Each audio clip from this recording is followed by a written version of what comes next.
Welcome to Exploring Digital with Purr, a podcast for entrepreneurs and CEOs who want their businesses to benefit from a digital-first approach. Hi, and welcome to another episode of Exploring Digital with Purr. I'm joined today by Michael Barsties, who's the head of the Food Waste Heroes program at Olio. Hi, Michael.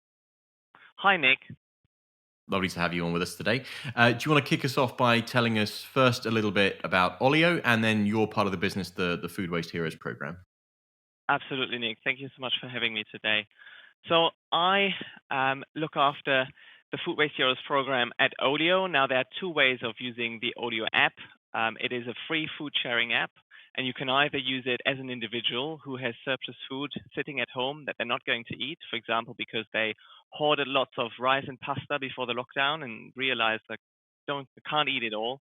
So what you can do is you can snap a picture of that food, upload it to the app, and then your neighbors receive a notification on their phones. And if they like any of the food that you have on offer, they can just send you a message and say, "Hey, Nick, I'm just down the road. Could I maybe come and collect some of that food?" And you might say, "Yes, absolutely, Michael.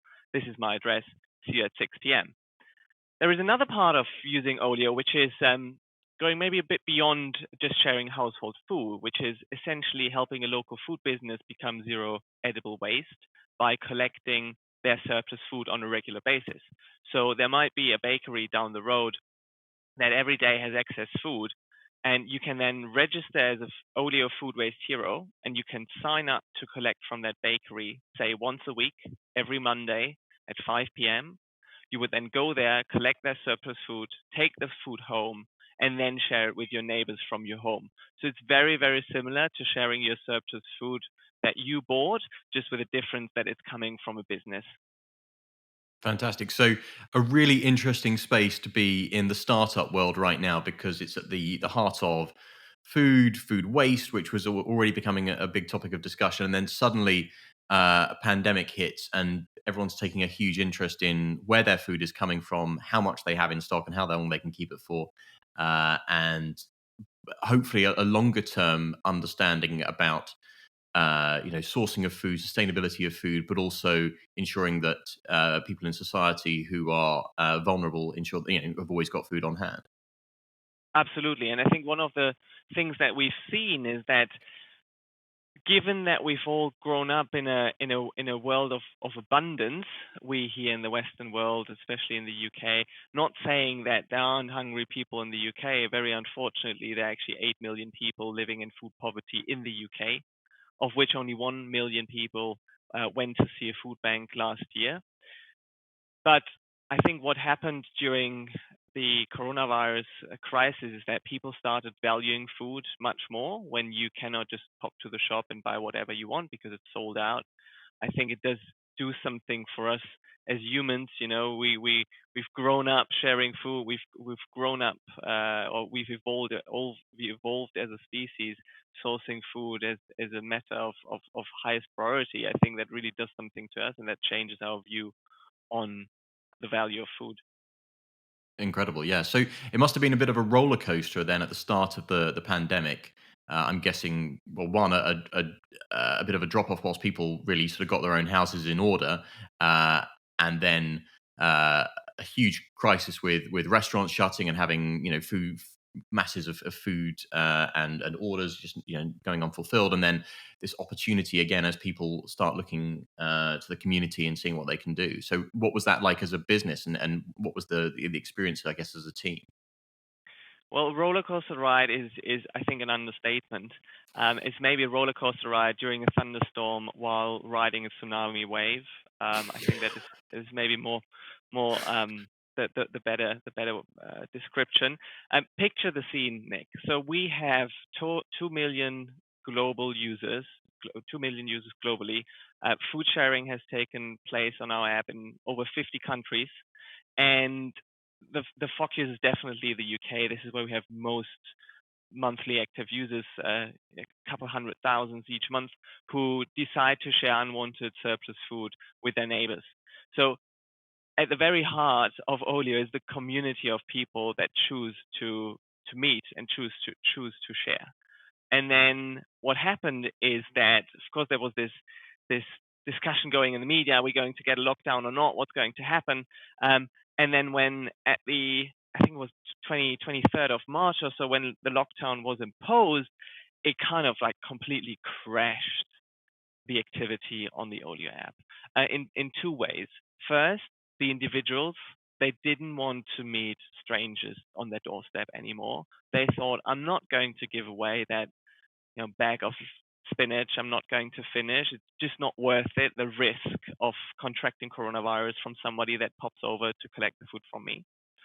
And on the other hand, we were seeing all these food businesses temporarily closing, very unfortunately, and having that surplus food available on a specific day or in a specific week because they had they were fully stocked, they were open for business, and suddenly they were being told you have to stop, you have to close, you can't sell any food, you can't serve any food anymore. So they had this massive amounts of surplus food. And of course that's on itself already a disaster because you have lots of surplus food available on one hand, which when it goes to waste is usually negatively impactful on the climate essentially. And on the other hand, you have people that don't want to collect that food or don't want to share with their neighbors. But as if that wasn't bad enough already, you also had this massive surge in people losing their jobs left, right, Mm. and center. So suddenly, more and more people who really relied on free food to make ends meet. And so it was this really terrible triangle of disasters, and it really shook us for a moment, and we had to uh, regroup as a team, and we had to like sit together virtually and make a plan. So was the plan more about how the business was going to function, or was there a technology uh, implication? Did the app need to change, or was it just how do you address it as a process? Is the message of the business different? Is the structure of the business different? Yeah, so thinking back, I think our number one priority in that plan was safety. So, how can we ensure that food sharing can continue, but by adhering to the government regulations to ensure that our users are safe from the virus, but also that the food is handled safely? Okay, so food safety and the safety of our community was and is our number one priority. And so we quickly regrouped and looked at the government guidelines to understand how food sharing can continue legally during the lockdown situation. And given the fact that food is, essential, and shop trips to the shop were considered essential, we knew that food sharing on Olio could continue because it is essentially an essential business. Also, Olio is also a registered food business.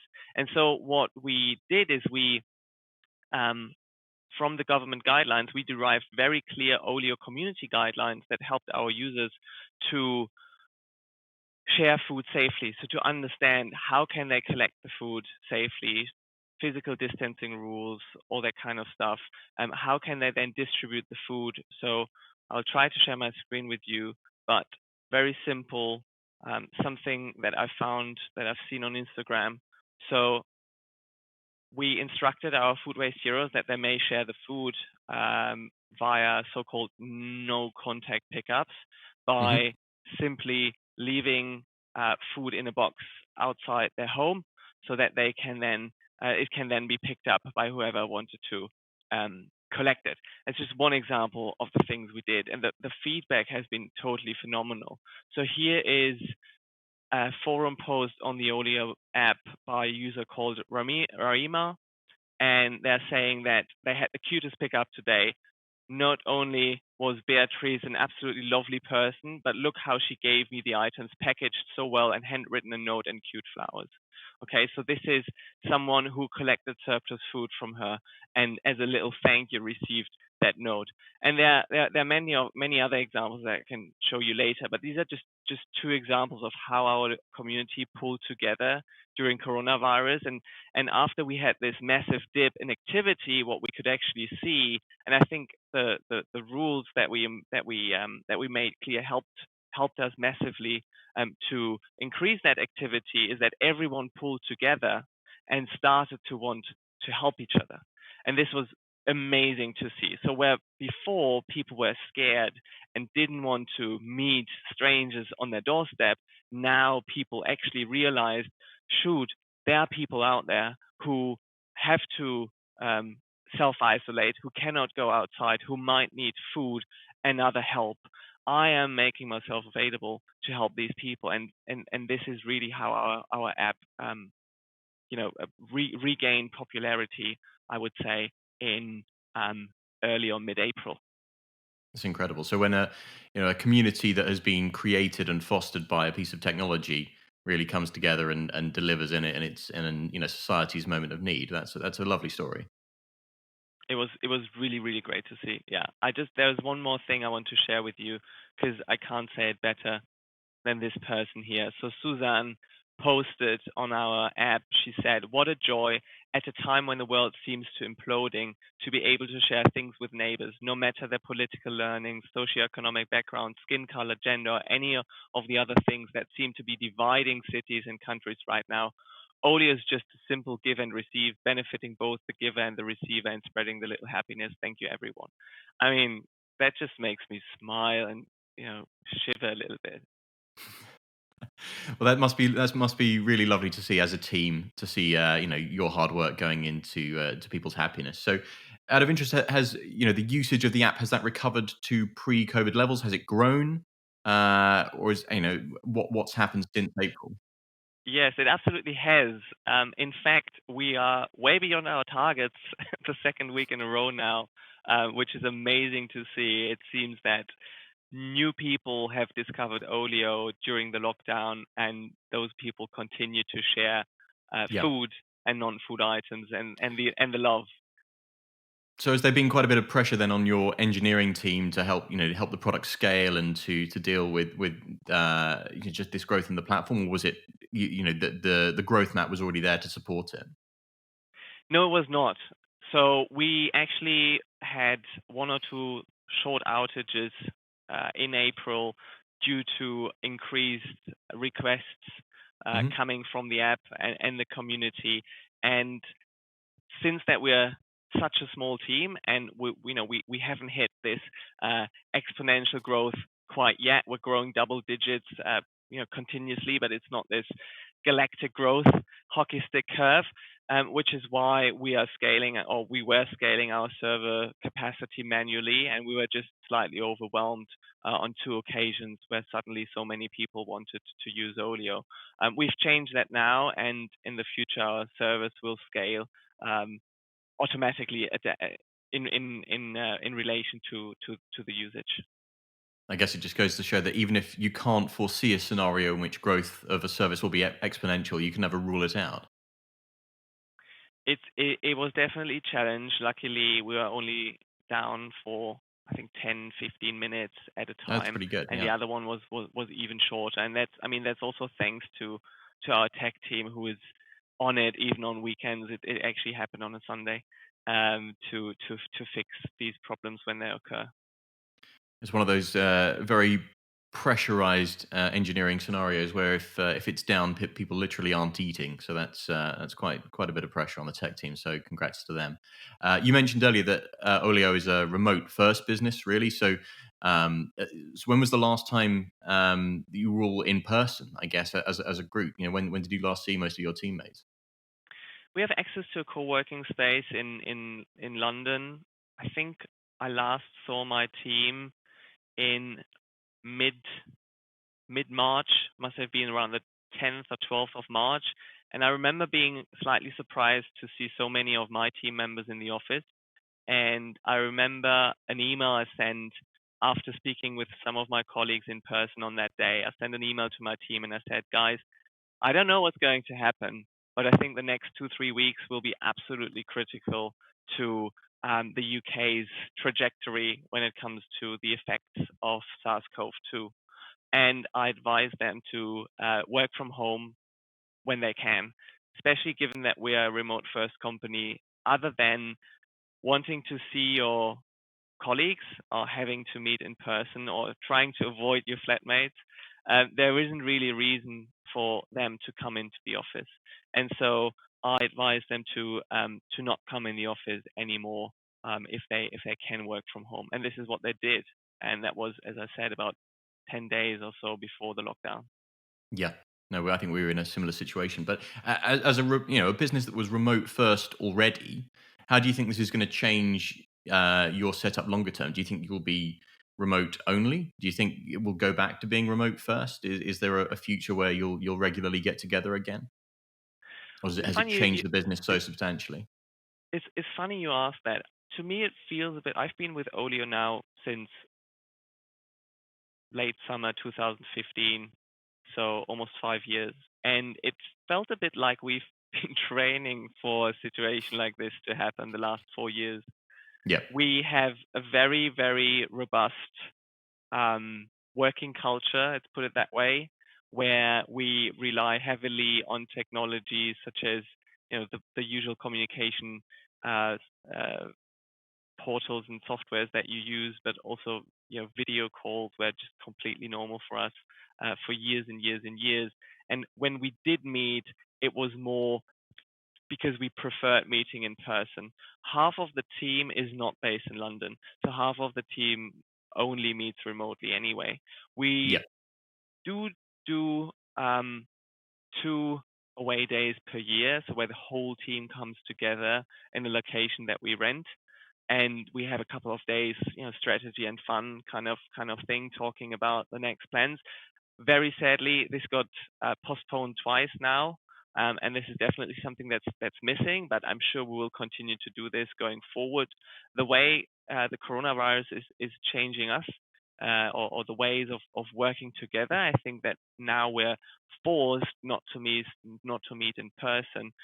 We're even further optimizing the ways of working together. We're actually currently reviewing the tools we're using to communicate within the team and things like this, just because communication through these with these tools has increased over the past couple of weeks. And so we So, realize that some of these tools might not be ideal anymore. but I guess you're in quite an interesting situation because having been stranded in Frankfurt for the last 3 months, this then puts you at this question of, well, London is your home. You're coming back to home, but do you think that would change your goal personally, or your preference personally as to where you'd live longer term if you didn't need to be in London? Would you still personally prefer to be in the office and seeing people socially? Oh, absolutely. I mean, London has been a choice. I originally came to the UK to do a master's degree, and after that, I just stayed. It was always a choice to stay in London. I love London. I love the UK. I love the British culture, and there wasn't a reason for me to leave the country other than that I got stuck here, as you said. Um, I do have colleagues that have chosen to leave London. I had a colleague living in Bali for 2 months, working and living in Bali. Her comment after coming back to the UK shortly before the Corona crisis was that she should have stayed. And I'm curious to see how some people, now that they realize they don't have to don't have to see their colleagues face to face, if some colleagues might choose to leave London and live and work somewhere else. Yeah, it's going to be interesting to see what people choose to do. But as you say, London is still a great place to live, and somewhere people choose to live. So uh, Absolutely.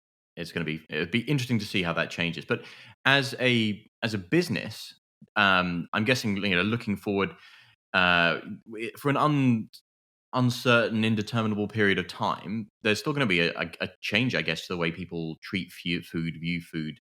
The trend of going to restaurants has just disappeared for the time being. We don't know when that's going to reoccur.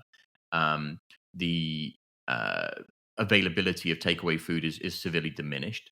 So and it doesn't take long before a change becomes a habit, and before the change in convenience becomes, well, now the default is food is sourced at home, sourced locally, prepared at home, all of those things. And do you think, or is the business position that potentially are the longer term effects of this change will have a significant effect on culture, and that could in turn influence the growth of your app as well? I've read an article the other day that was talking about the value of food, or the perceived value of food. And as I said earlier, I do think that the shortages and the scarcity of some food items has led to people at least thinking more about our food supply, our food system, and what effect our shopping behaviors have on it. And this article was also talking about the fact that some of these newly found behaviors were actually continuing throughout a period of you know looser lockdown rules. So I'm very hopeful that the experiences we've all made led to people rethinking their relationship with food and understanding that it's a very precious resource that we cannot take for granted, and that we have to change our shopping behaviors if we want to live in a food supply sustainable world.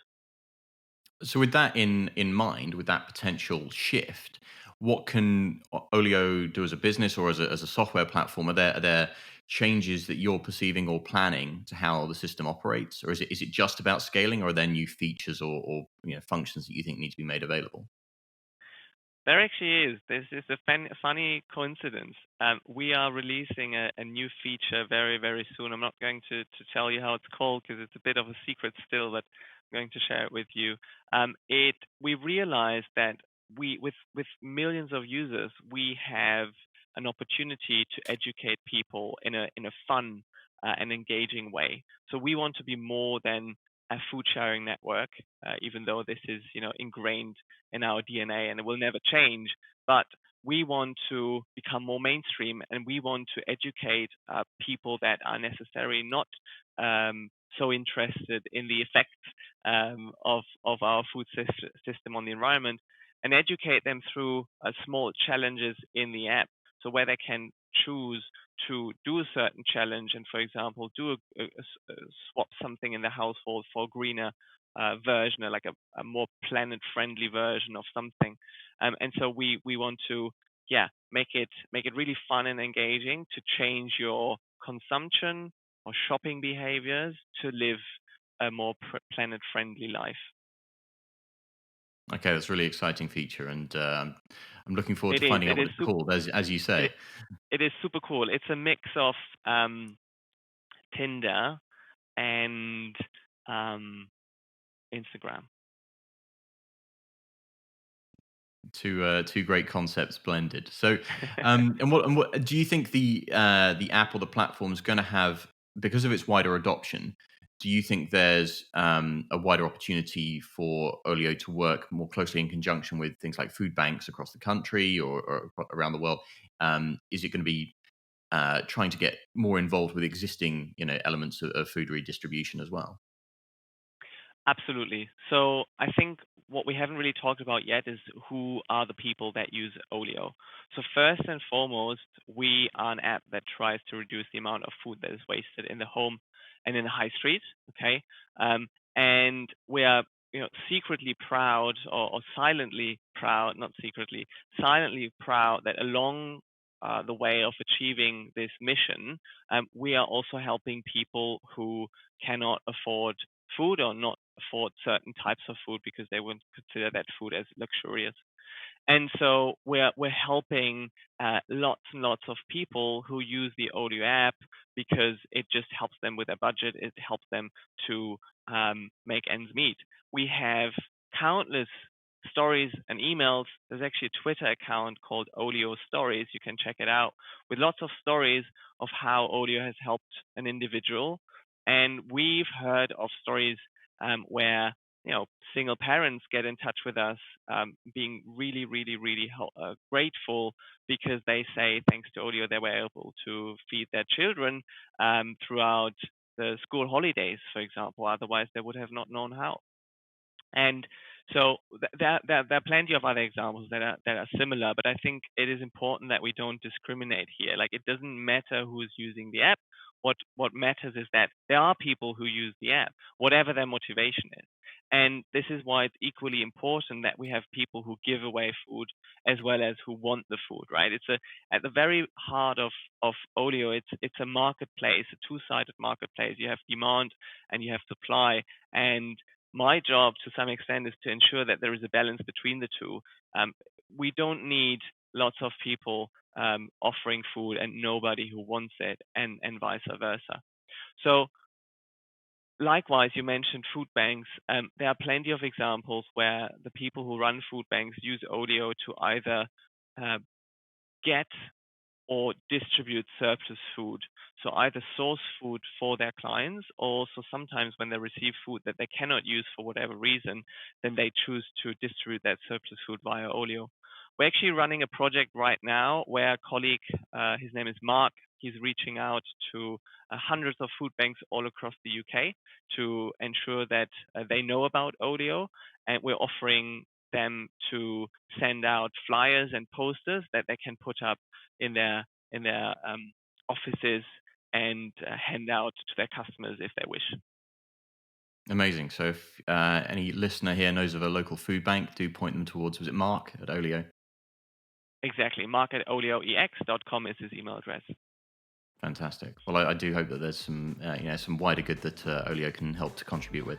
Well, it's been really, really excellent speaking with you today, Michael, and best of luck to you and the rest of the team at Olio, and look forward to seeing these new features coming through on the app. Thank you, Nick. It's been a pleasure to be on the podcast today. Have a lovely day. You too. Thanks everyone for joining another episode of Exploring Digital with Purr. See you again next time. Thanks for joining. Remember to subscribe and follow us, and to share today's insights with other businesses you know who want to stay relevant in a digital-first world.